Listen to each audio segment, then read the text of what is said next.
A dog standing by the front door, same exact spot every single day, same time, same posture, same pair of hopeful, patient eyes, watching, waiting, listening for footsteps on the other side of that door. But the person that dog is waiting for had been gone for months, and the dog had no way of knowing that. No calendar, no concept of time passing, just waiting, hoping, trusting that the person they loved most in the world was going to walk through that door any minute now. Researchers who documented that moment said it was one of the hardest things they'd ever witnessed in the field of animal behavior. Welcome to my channel, the channel where we take canine psychology seriously because your dog's emotional world deserves to be taken seriously. If you're new here, hit subscribe right now. Every single week, we go beneath the surface of dog behavior and bring you the science your dog can't speak for itself. Because we're talking about 7 things every day, ordinary things that are quietly hurting your dog's feelings. Not because you're cruel, not because you don't love them, but because love and understanding are 2 completely different things. And most people were never taught to close that gap. Number 1, leaving them alone too long. Let's start with the one that causes the deepest, most lasting damage. And let's start by throwing out everything you think you know about it. When people hear leaving your dog alone too long, they picture a dog chewing furniture, barking for hours, knocking things off shelves. They picture destruction, visible distress, something you can see. And here's the painful truth. The dogs who show that kind of behavior, they're actually the easier ones to help, because at least the signal is clear. The dogs that break your heart are the quiet ones, the ones who don't bark, who don't destroy anything, who just go still, sleep more than they should, stop seeking play, stop meeting you at the door with the same energy they used to, and gradually, almost imperceptibly, seem to just dim. Owners look at those dogs and think, they're getting older, calming down, becoming more relaxed. And what's actually happening is something the science describes in much harder terms. Researchers measuring canine cortisol levels, that's the stress hormone in dogs left alone for extended periods, found something that stopped them cold. The stress response in those animals wasn't mild, wasn't moderate. It was physiologically comparable to what we observe in grief. Not boredom, grief. Because here's what's actually going on inside your dog's mind when you leave. Dogs are not, have never been, not even in the wild creatures who choose isolation. Pack living is not a preference for dogs. It's a biological imperative. It's safety, it's warmth, it's communication. It's the fundamental structure of their entire reality. When you leave and you leave again the next day, and the day after that, your dog doesn't have access to any framework that explains what's happening. They can't rationalize it. They can't say she'll be home at 6. They just know that every single member of their pack has vanished, and they have absolutely no information about whether anyone is coming back. That is not a comfortable place to exist. That is a crisis state, and for dogs who live through it repeatedly, day after day, it starts to become their baseline. Now, this doesn't mean you can never leave your dog. Life requires it. The point is to understand what you're asking of them and to soften that experience wherever you can. Leave something behind with your scent on it, a shirt you've worn, a pillowcase from your bed. Your scent activates your dog's calming response in a way that almost nothing else can. Create a routine around your departures. Dogs handle predictability far better than surprise. When the leaving itself becomes part of a recognizable pattern, the spike of distress it creates is lower. Use enrichment tools, puzzle feeders, long-lasting chews, slow feeders to keep their mind engaged while you're out. A mentally active dog is a less anxious dog, and when you come home, make it mean something. Don't rush past them. Don't wave them off because you're tired. That reunion, that's the emotional payoff your dog has been holding on to the entire day. Honor it. Number 2,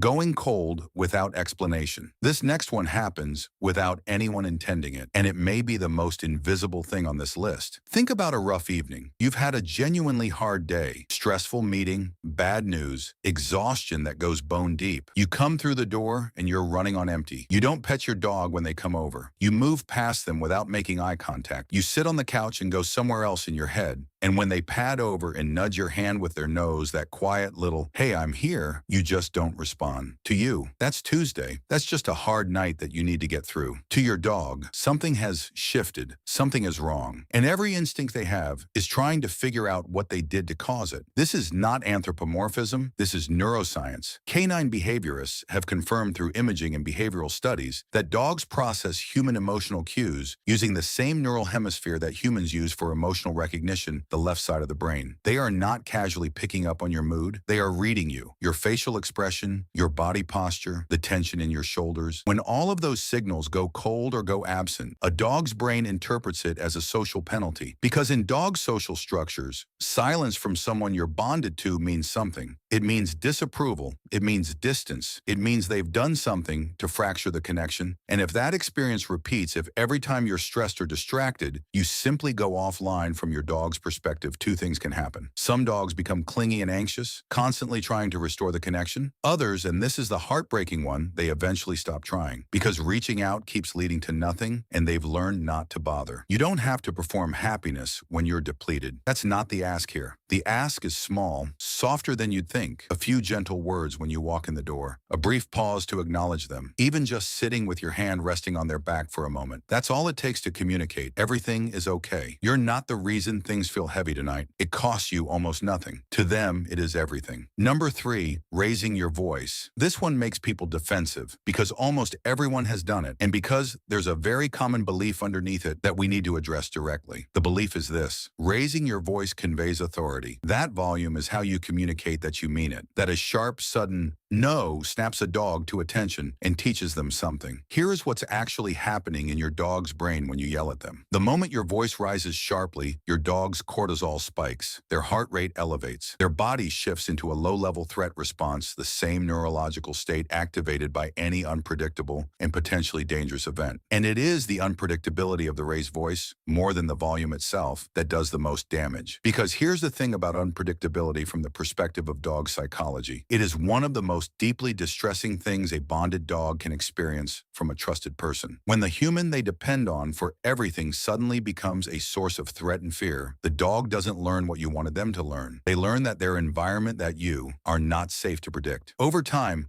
one of two things happens. Either the dog becomes hyper-vigilant, always watchful, always braced, walking on eggshells around the person who yells, or they shut down emotionally, becoming compliant but disconnected, obeying out of fear rather than trust. Neither of those is the relationship you want, and neither of them is the relationship your dog deserves. Here's what the research on effective dog training actually tells us. Calm, consistent, clear communication outperforms harsh correction every single time for long-term behavioral outcomes. The confidence in your voice matters. The clarity of your expectation matters. The volume is largely irrelevant, and when it goes up, it usually makes things worse. A dog who behaves because they feel safe and rewarded is a fundamentally different animal than a dog who behaves because they're afraid of what happens if they don't. You'll feel that difference in your day-to-day life in more ways than you can count. Number 4, rushing walks or treating them like a task to complete. Okay, let's talk about walks. For you, the walk might be 15 minutes between work and dinner. It might be a box to check.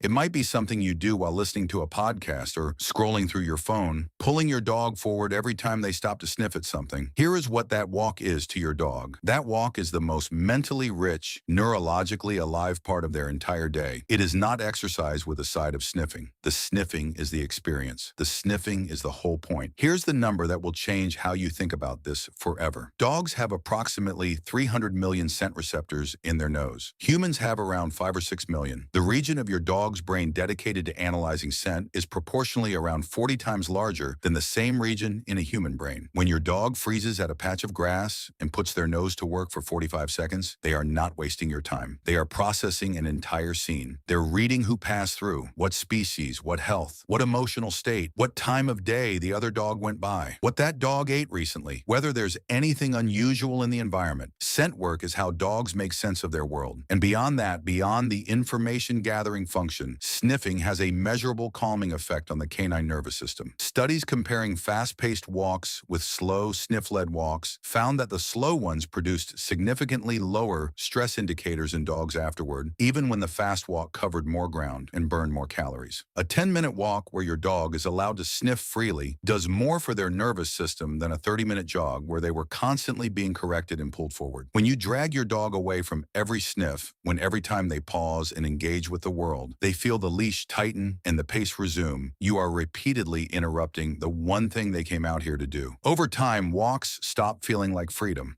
They start feeling like being rushed through a place you love by someone who clearly doesn't want to be there. That frustration doesn't evaporate when you get home. It accumulates. It becomes restlessness. It becomes the behavioral issues that seem to appear from nowhere, the ones that don't have an obvious source. Let them lead sometimes. Slow down. Give them the sniff. That unhurried, nose to the ground one, completely absorbed dog doing something that looks like nothing? They're doing the most important thing they'll do all day. Number 5, refusing to let your dog be who they actually are. This one sits at the root of more behavioral problems than almost any other factor in the field of canine psychology. And it's the one that most owners never identify because it doesn't feel like something they're doing to their dog. It feels like something they're trying to do for them. Every dog is a distinct individual, not as a sweet sentiment, as a neurological fact. Their temperament, their arousal threshold, their social preferences, their need for stimulation versus quiet. These traits are wired in. Some dogs are introverted. Put them in a crowded dog park and they're not having a good time, they're surviving it. Some dogs are high drive animals who need a job, a real function, a task that channels what's going on in their nervous system. If those dogs don't get that outlet, it comes out sideways. Some dogs are intensely bonded to their person, and what gets labeled as clinginess is actually a deeply relational animal trying to live in the way that feels most natural to them. And some dogs are genuinely independent. They don't crave constant contact. They're not broken. They're not cold. They're just wired differently, and chasing them around the house for cuddles they never wanted teaches them to avoid you. Canine psychologists have a term for what happens when a dog is consistently prevented from expressing their core nature: emotional suppression. And the consequences are not minor. When a dog's attempts to be themselves are repeatedly blocked, redirected, or corrected, whether it's the anxious dog being forced into overwhelming situations for their own good, or the active dog being kept still, or the bonded dog being pushed away, a chronic low-grade stress develops. Owners keep trying to address the symptoms, the reactivity, the restlessness, the withdrawal, the strange new behaviors that seem to come from nowhere. But the root is always the same. This animal does not feel like it is allowed to exist as what it actually is. The shift that changes everything is quieter than you might think. It's not a training protocol. It starts with observation. Watch your dog. Actually watch them. Notice what makes them light up. Not what you think should make them happy, but what genuinely, visibly, measurably brings them alive. Build around that dog. Make decisions that honor the animal in front of you rather than the one you imagined or wished for. When you do that, when your dog realizes that who they are is welcome in this relationship, something in them relaxes at a foundational level. They trust you more. They're more responsive. They're calmer, not because you fix them, because they finally feel seen. Number 6, sending mixed signals with inconsistent rules. Let's be real about this one. Monday, the dog jumps on the couch and you let it happen because you're tired and it's fine and honestly kind of cozy. Tuesday, you have company over and the dog jumps on the couch and you firmly tell them to get down and everyone's a little embarrassed. Saturday morning, your dog jumps up to greet you